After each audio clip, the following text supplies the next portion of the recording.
White House National Economic Council Director, Kevin Hassett. Kevin, good to see you again. So, hey, Jake, good to see you. The White House says everything that happened over the last week and a half went according to plan. Over the course of just a few days, the global market lost trillions in stock value, regained some of it, but not all of it. The strength of the dollar right now is plunging. Consumer sentiment is worse than at any time during the Great Recession. Is all of this part of the plan? Right. In fact, let's talk about what the trade plan is, because I think that it's very, very important for people to understand, why we're doing what we're doing and how we got to the point where this is the right strategy. The bottom line is that in the United States, there are these things called 232s. You've heard people talk about it. It's a trade action where the government decides that there's something that's a serious threat to national security if we don't do something about it. And so an example, just hypothetical, would be, suppose that in order to protect ourselves from an adversary, we had cannons, but we had to buy the cannonballs from them. Well, then you could put a 232 tariff on the cannonball, and then we'd have to make it here, and then that would make it so that if we ever did have a situation where we're in conflict, that we'd had everything we need to protect ourselves. And so the 232 things were always excluded. They weren't covered by the new actions that you discussed at the opening. And so it's not like, so for example, semiconductors are the key important part of a lot of defense equipment, and there's going to be a semiconductor 232 that studies those things carefully and decides what has to be onshored in order to protect America. And so it was always the case in Annex 2 in the Reciprocal Act that semiconductors were going to not be covered by that action, because there's a 232 action that was announced in the executive order that is going to address it. And so I don't think that anything really should be a surprise if people stopped and studied, but it seems like a lot of the coverage, people are in a rush to get the coverage out and didn't really think through the logic of it, which is why we have a longer form show with you here, right, Jake, where we can talk about what exactly is going on. And then finally, why is it that people think that there is an emergency about this? Well, it's because, especially over the last 4 years, the influence of China into every little corner of our country has just gotten bigger and bigger and bigger. And so it actually is the case that it's a very uncomfortable amount of Chinese input in our actual weapon systems, Jake, in our actual weapon systems. And so President Trump thinks it's urgent that we address these matters. Okay, let's talk about the overall investment environment. 9 days ago, President Trump announced to the whole world that those were the rules for doing business in America going forward. The tariffs were here to stay. His policies were not going to change. I'm just quoting him from his Truth Social messages. And then, of course, on Wednesday, he issued this 90-day pause on most of the tariffs. And in his own words, it was because the bond markets were getting queasy and yippy. So here's what one small business owner told CNN about the impact that this whiplash is having on her. A pause is better than no pause, but the uncertainty is still really chaotic for a small business like me. And now, even if I move out of China, how am I going to be certain that if I place an order today, I won't find a new tariff tomorrow? This up and down is just something as a small business I can't pivot to. So that's Sarah Wells from Sarah Wells Bags. Well, what do you say to small business owners or even big business owners who say they're having difficulty making long-term business decisions because the country seems right now to be run by capricious whim? Oh, I don't think at all it's run by capricious whim. The way that I would think about it is that in the previous administration, you could sort of say, if you're thinking about it in the football analogy, is that they were running out the clock. And that what's going on now in the Trump administration is across a wide array of policy areas, we're in a 2-minute offense. And the 2-minute offense is pushing, as you've seen, the reconciliation bill through so that we get tax relief for American people, deregulation, and of course, trade policy. Now, on the trade policy, the whole point of the trade policy is to address the national emergency that we're too dependent on foreign products in the U.S., especially if we were at a time of conflict, and we're doing something about that. And the Reciprocal Act was basically, guys, if you come to the table and negotiate with us and treat us the same way we treat you, then we'll get your rate really low. And so right now, 130 countries have responded, and we're negotiating with them, and they've got their rate down to 10%. And so really, it's kind of almost a two-world system. There's a process about China, and that's very, very nascent, if at all, and then the process for everybody else. So the process for everybody else is orderly, it's clear, people are coming to town with great offers. We've got Japan, Korea, India. I was just talking to the foreign minister of India, and everything is moving forward very quickly. And so I guess that the bottom line is that the small business owner has experienced over the last few weeks the start of a process that's settling down really quite quickly. Again, 130 countries are at 10% now. So let's talk about these 130 countries, because as you know better than I do, it typically takes months, if not years, to negotiate trade deals. Trump's signature trade deal from his first term, a great achievement, according to both Democrats and Republicans, NAFTA 2, or the USMCA, that took 15 months to put together. How exactly are you and your team and the USTR team, how are you going to negotiate deals that actually deliver for the American people with more than 100 countries in less than 3 months? Oh yeah, first of all, I just a little bit of more clarification. One of the things I like to ask people is, who's the chairman of the National Economic Council? And then everybody think, oh, it's you, Kevin. Well, no, I'm the director. The chairman of the National Economic Council is President Trump.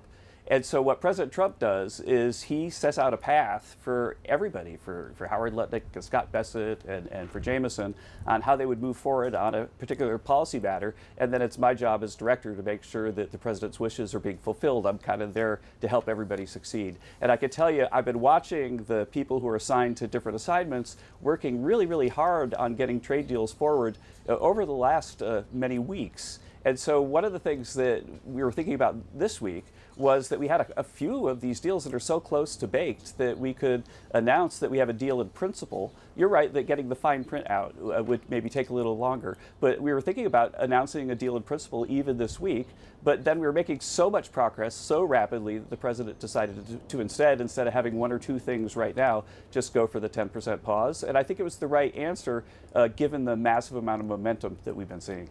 Yeah, so let's talk about Lutnick and Jameson Greer, because last Sunday, the Secretary of Commerce, Howard Lutnick, was on a different show. He was talking about tariffs, and he was saying that what these are going to do is it's going to bring iPhone manufacturing to the United States. 5 days ago, U.S. Trade Representative Jameson Greer told senators, quote, "The president has been clear with me and with others that he does not intend to have exclusions and exemptions," unquote, to these tariffs. But now we know about these carve-outs for electronics imported to the U.S. that you talked about at the top, smartphones, computers, chips. It's a contradictory message. I mean, I understand that you're saying that this was the plan, but Lutnick, it seems like nobody told Lutnick and Greer. No, I disagree with that. I think that absolutely the characterization that I gave you at the top of the hour is the thing that everybody understood all along. But I could see that when you're getting interviewed here, interviewed there, and that somehow, like, not having the time like you and I have now, just show the big picture, can make it so that people don't have a complete picture of what's going on. Well, Greer is in Senate think testimony. About it this way. No, but think about it this way again, that there are these 232s which are coming that are announced in the Reciprocal Trade Act, and the things that are going to be in the 232s, like the cannonballs that we need so that we can have something to put in the cannon, those things are in progress. And while those are in progress, these, say, 10% on most of the world tariffs will not apply to those things. And so then there's a question, an interpretation, what you say, okay, if you're not applying a semiconductor to those things, then what does that exactly mean? Because the U.S. doesn't really import a whole lot of just semiconductors. The semiconductors are in things. And it's very, very natural for the Commerce Department, and I think the Secretary of Commerce, Howard Lutnick, is one of the best Commerce secretaries I've ever worked with, that he had his team go through and say, well, what does it mean to comply with this order? And that's what came out. I don't think that it was rushed or disorganized at all. These exemptions are only for items that will help our Defense Department needs. It's not iPhones in general. It's not semiconductors in general for commercial use. There's a long list which you could put a graphic up of the things that are that we're planning 232 actions on because they're necessary for national security. And those things that are on that long list are things that will be exempt until those 232s happen. But you understand how some people might look at this and say, this doesn't really make sense in terms of the president's larger goal. If the President Trump and you and your team are all trying to reshore manufacturing so that American manufacturing for phones and computers is happening here in the United States, and along with all these great middle-class jobs that would go with it, that you're exempting those items while at the same time the reshoring and manufacturing of the production of sneakers and T-shirts would happen here, and that seems to be completely the opposite of the goal, right? That's just a perspective. If you think that we're going to fail to deliver on the 232s, then your question would be one to wonder about. But the 232s will be successful. We've already got 232 steel and aluminum, for example, and so that wouldn't be covered by the reciprocal part. And we've got 232 on autos. That's not covered by the reciprocal part. So those other things are going to happen, and it makes a great deal of sense. So the one final thing I want to say is going back to why are we doing this in the first place? There's the national security matter, but there's also what it means for the American worker. And so when we look at, say, the small business person who's concerned that the price of their goods is going to be higher when they sell it to their customers, the thing that they also have to remember is that these policies, which the president successfully enacted in the first term, are going to increase the demand for labor, increase wages, up by almost $6,500 in the first 3 years of the Trump administration. And so what it means is that even if you accept the naysayers' perspective on what might happen to the price of a cup of coffee, that the person walking into the coffee shop is going to have a lot more money. In the 15 years after China entered the WTO, real wages went down. So wages went down by more than prices, as we thought these cheap goods were going to revolutionize America. In fact, it was the opposite. Welfare went down. We had Angus Deaton write a whole book about the deaths of despair that were related to this. And so I think we're very optimistic about the fact that people are going to have more money in their pockets and that they're going to have a higher standard of living. Well, right now, I mean, wealth has disappeared from the market, and as you know, the fears of a global recession or a United States recession have increased even among business supporters, business leaders who support President Trump.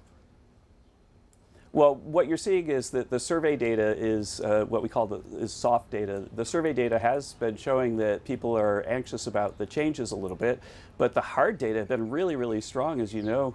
In fact, if you looked at the latest jobs report, it was way, way above even what I expected. And so what's happening is that people are racing to create jobs and to make stuff here in the U.S. If they make it in the U.S., they're not going to pay any tariff, and there's an explosion in the labor market that's really surprised me, well, right? And so you can't have a lot of new employment and then have like a recession. It's just But you know, the opposite. jobs data was from before the Liberation Day. I mean, there's before all these global well, tariffs. not all those, but also it was clear, I think, that the jobs data were anticipation of something happening, something big. That would be only rational for firms to think that way. All right, Kevin Hassett, thank you so much for your time this morning. Really Great appreciate to see it. you, Jake.